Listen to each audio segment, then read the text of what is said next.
Hey guys, welcome to another Alchemy Stars video, and today we have floor 9, I guess, on the Into the Abyss. So I'm going to start on Ventilator 9-7, just to get rid of the death list, because I think they're one of the harder bosses on this floor. Floor 9, Ventilator 9-7 isn't so much though, but yeah. So I'm just going to swap out my Smoky for Brock here, because I went in before and saw the lineup of this. And I figured out that if I use Maggie with Brock to pull him in, I should be able to have like a pretty clean lineup on the first turn, like a good burst turn on.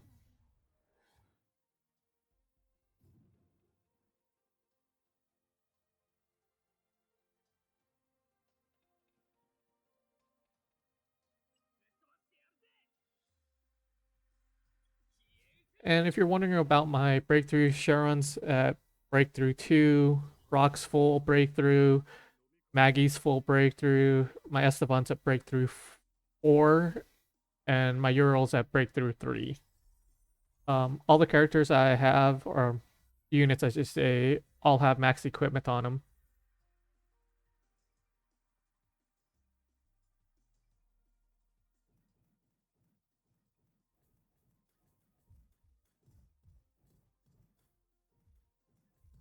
One good thing about this death list is that it doesn't heal after the breakup, so you should be fine just killing him whenever.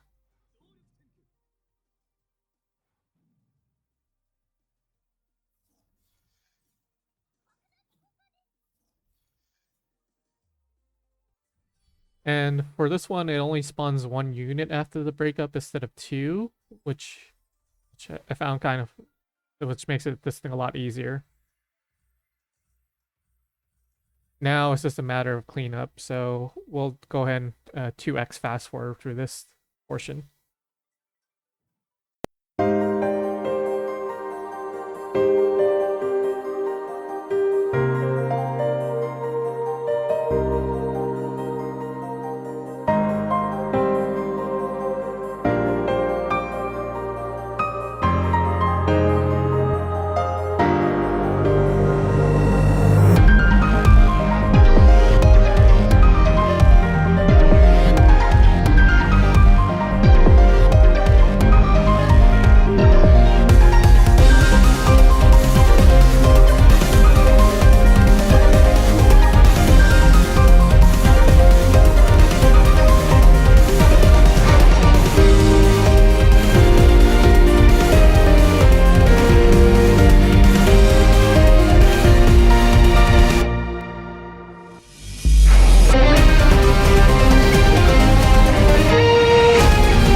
Next up, we have Ventilator 9-2, which I believe is the hardest floor on floor 9, just because of the turn limit that we have on this floor. So my lineup is kind of a cheese lineup in the sense that just how this works out.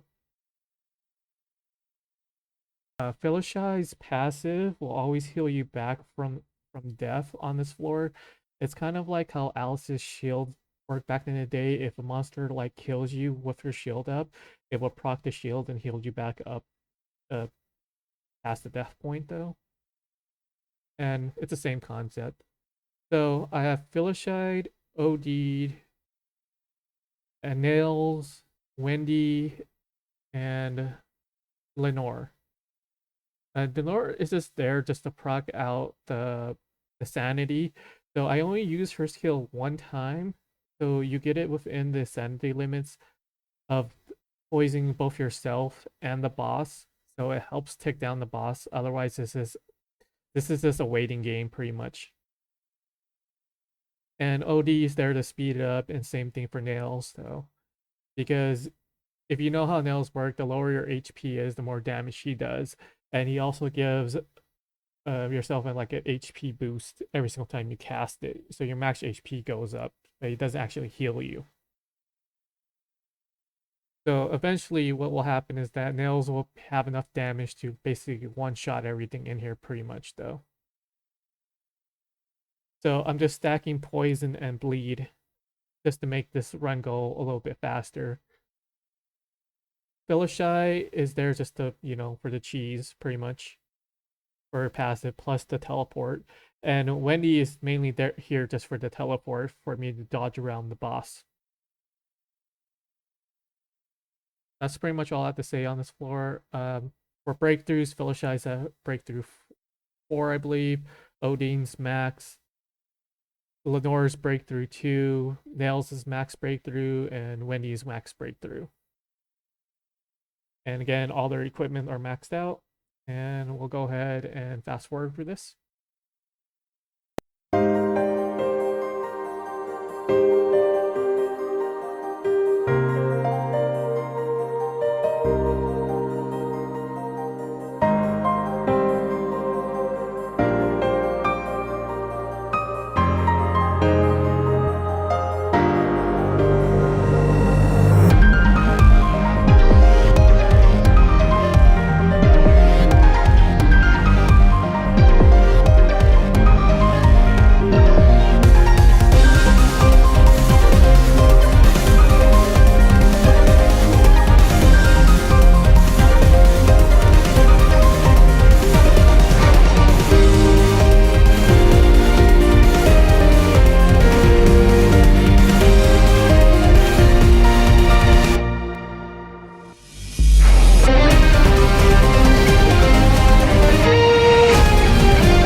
Okay, next up we have Fender Layer 9.5, which is Sumer's thing where it's basically one of the floors in Spire. She basically makes a clone of herself with each one being a different element of the four primary elements, you know, fire, frost, lightning. What's the other one? It got thunder. Yeah. So I have Senna at breakthrough 3, Icy at breakthrough 3, Nobiel at breakthrough 3, Faust at max breakthrough, and Graham. I think he's at breakthrough 2, I believe.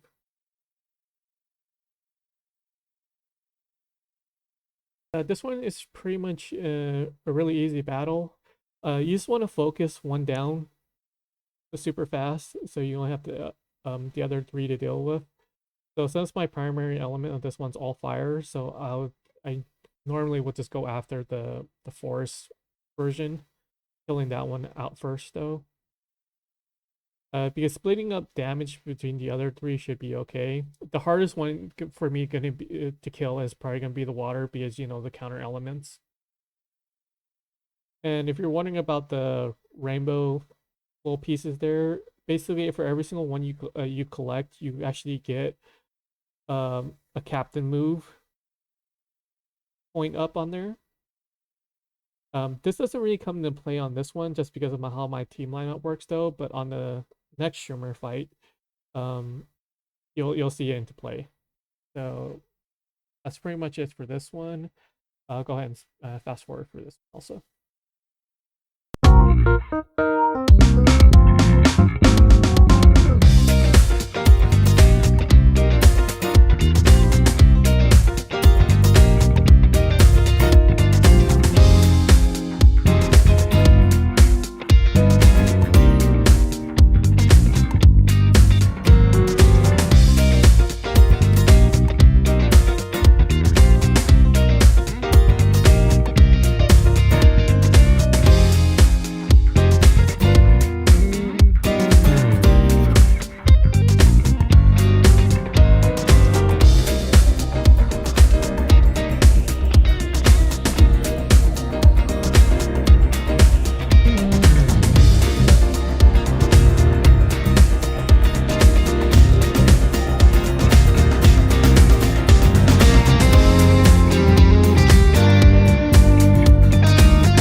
Next, I went after Vendor 9-8, which is Aurelia, Hitty, Hustle, Mona, and leave the oh yeah, and Pack.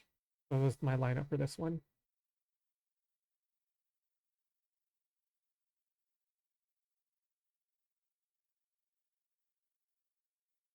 And the main idea of this one is this, you know, Aurelia is pretty much um, a 6-star unit disguised as a 5-star unit, just because of her damage output on her active.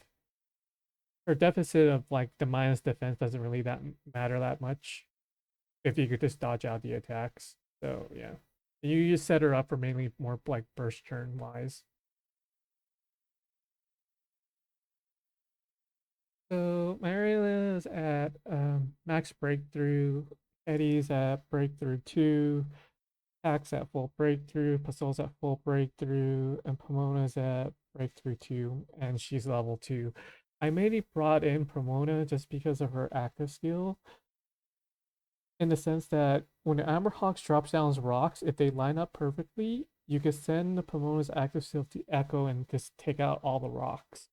And that's mainly what I use her for on this one. Not as a damage dealer, just as a cleanup for the rocks. So when the Herker does like toss a big rock down on you, it depends on how many rocks are on the field. So the less rocks that you have, the easier, the less damage it is, I should say, that it does to you. So that's pretty much it for this one. I'll just pass forward through at this point.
Next up, we had the other Herker for this floor 9.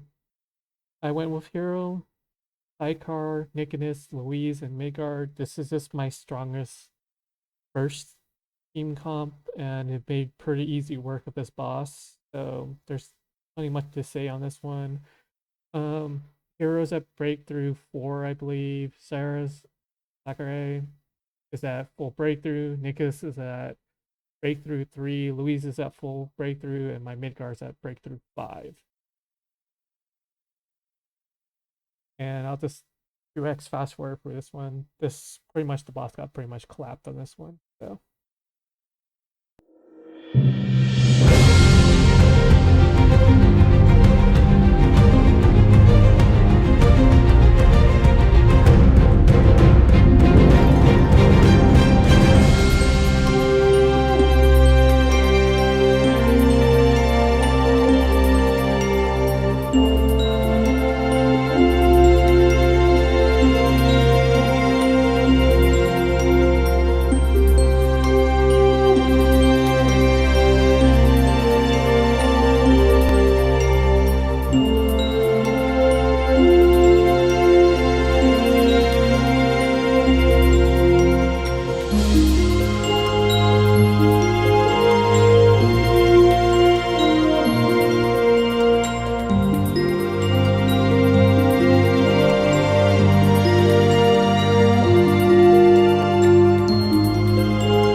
So next up, we have the other Shimmer fight.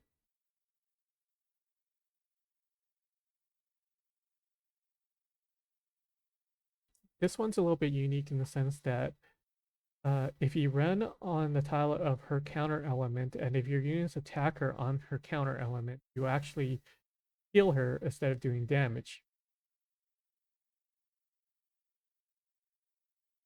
For example, like if you bring a water unit and you attack a fire shimmer, you'll do damage though. But if you attack a the thunder shimmer with your water element, you will actually heal her.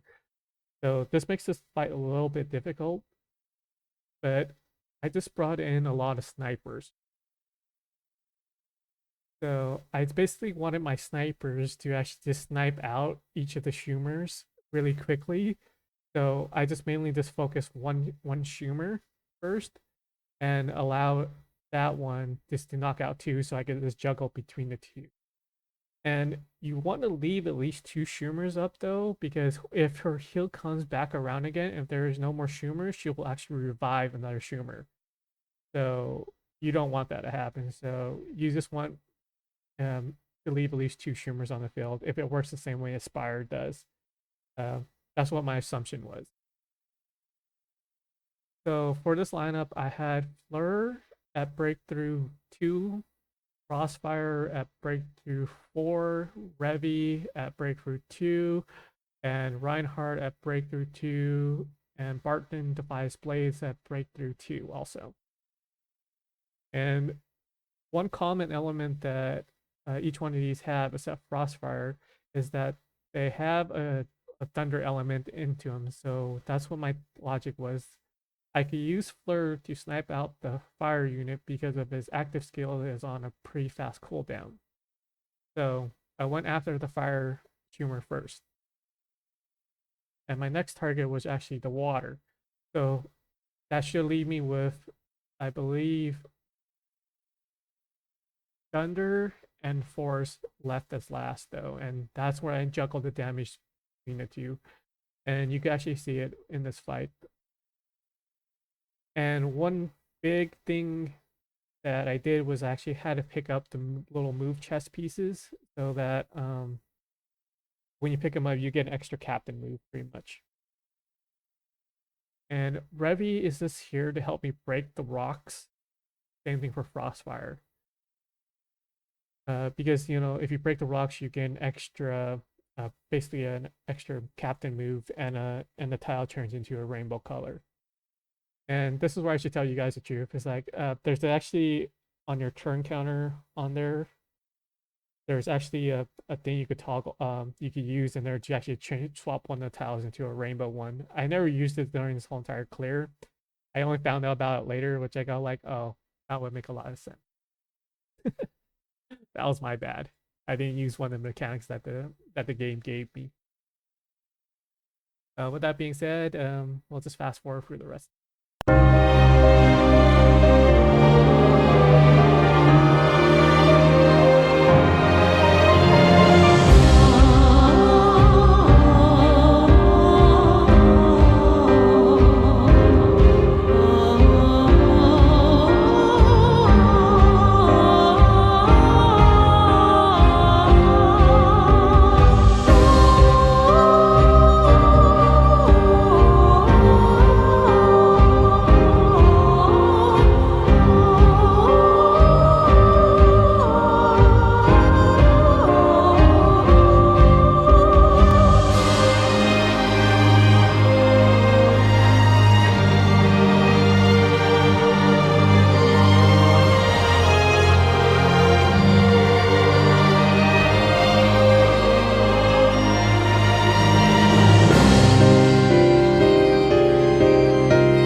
Next up, we have the wall boss. So for this boss, I use Michael at Breakthrough 3, Iridon at Breakthrough 3, Nemesis at a full breakthrough, Roy at full breakthrough, and Eve at breakthrough 3. I believe all of them are level 80 and all equipment maxed out. Roy's at level 2. I'm mainly using Roy here just as an extra converter. And the boss is pretty much the same on this one, except that it starts out by summoning shadows, and there's also spikes that it spawns. But the thing with the spikes is that the shadows could also run into them and knock out the spikes. And if you run into yourself, it's basically an instant death. So you never want to step on this. This fight is made difficult though, just by the overwhelming amount of units. And the problem with the spikes is that if you can't see them, sometimes you'll just run over it by accident and actually end your run, which is kind of annoying. I kind of wish that they changed the spikes into like a different color or something like that, so you don't actually step on it, or like have some way of like outlining it when you have the thing highlighted though, because it gets troublesome of trying to figure out where some of the spikes out just because of the amount of units that get flooded over the screen throughout the course of the battle. Yeah, this one was relatively pretty easy. You just break 3 of the walls and basically summons out the actual boss, and you basically DPS the boss down. And the as the match goes on, more and more of shadows will start getting summoned out as you break the walls. So you relatively want to break the walls in like a couple of burst turns and stuff like that. That's pretty much it for this one. I'll go ahead and fast forward.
So next up, we have the first of the ref bosses.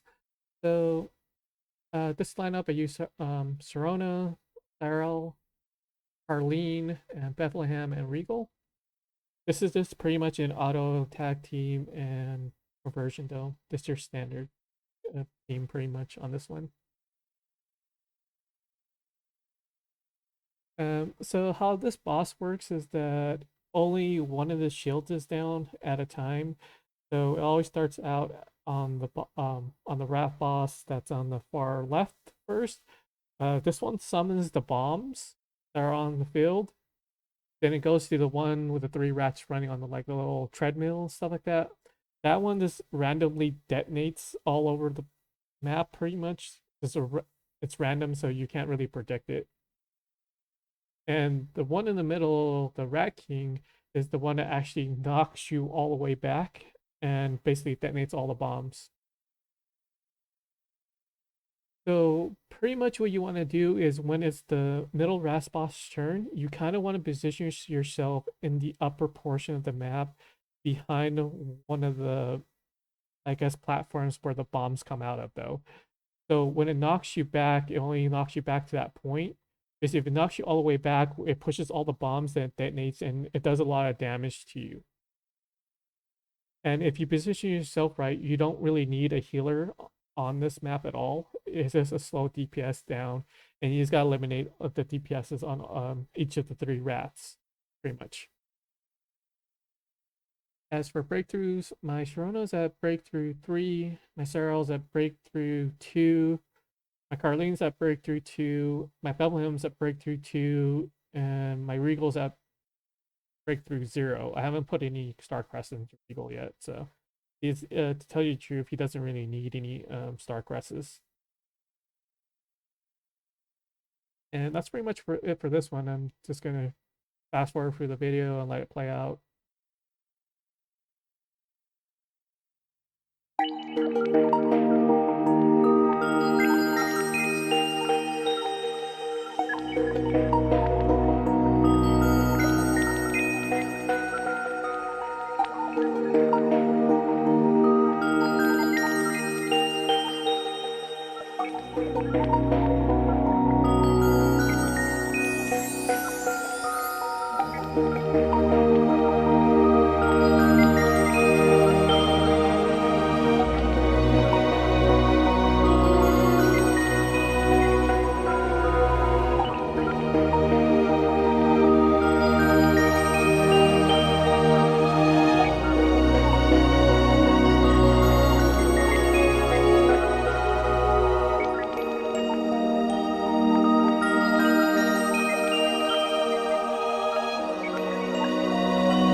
Next up, we have the other rat boss, Ventilator 9-1. This one I just went with my pretty much my standard team of Azur, Klecken, Barton, and Bethel. Um, The fifth spot, which I have Noah in, is pretty much a flex spot. You pretty much put anyone in here for this team lineup, anyways. I went with Noah because she has a shield depending on how many blue tiles there are on the field.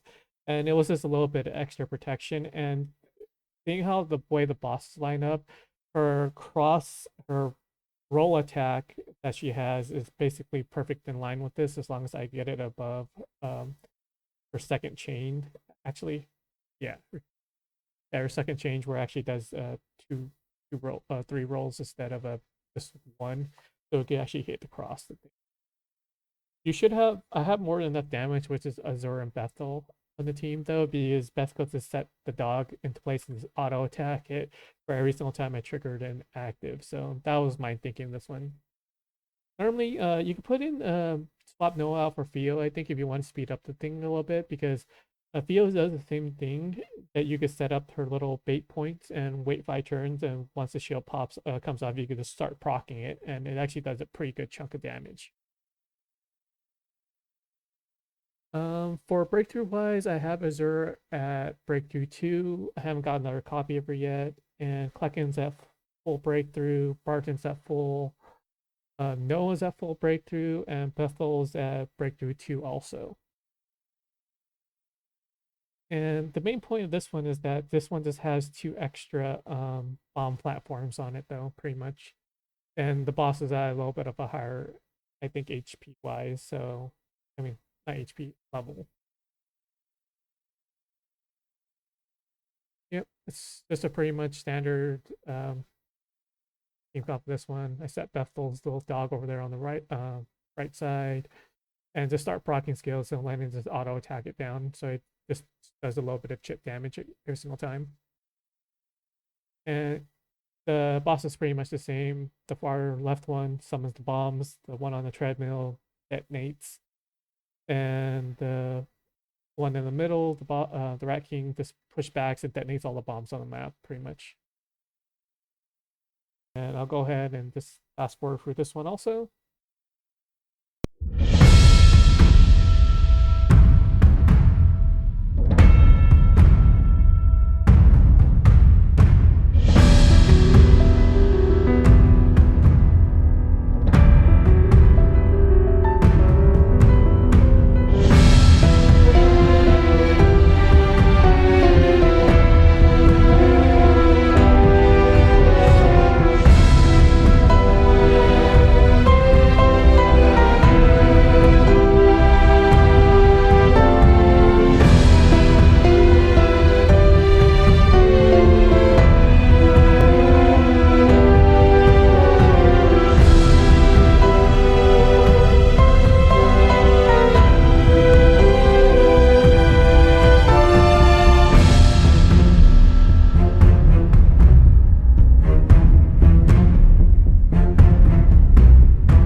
So next up, we have the last of the floor 9 bosses, I guess.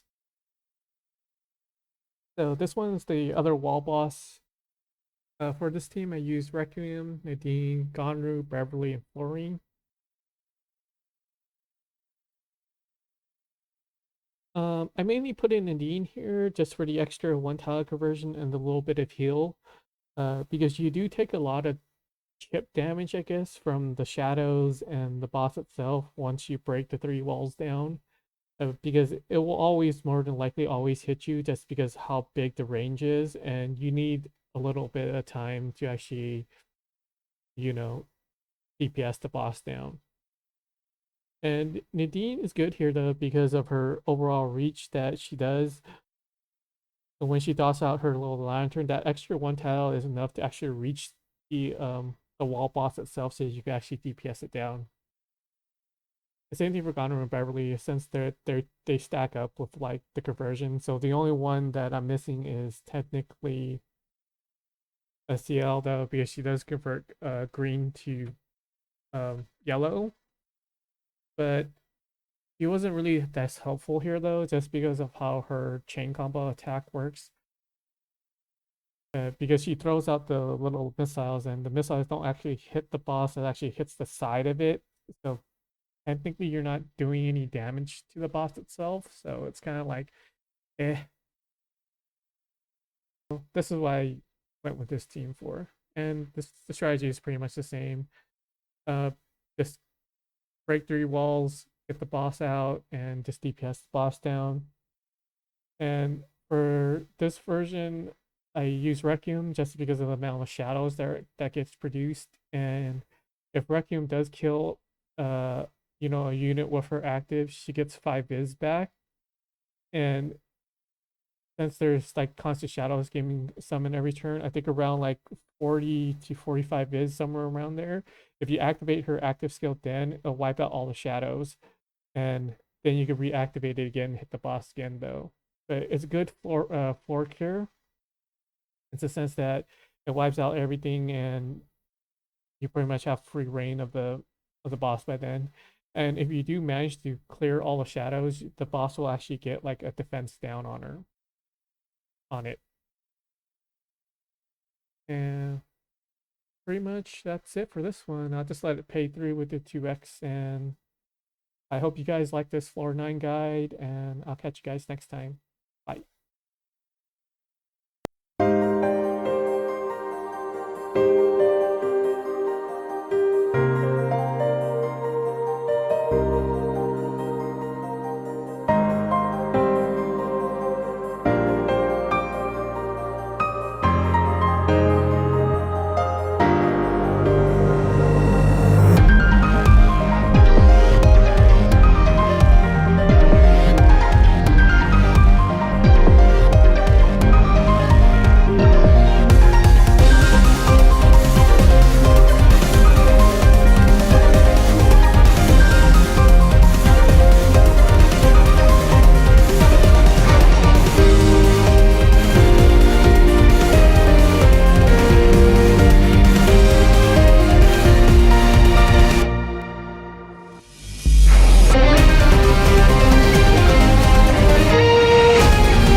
準備完了。轟く愚か者め、消え去るがいいわ。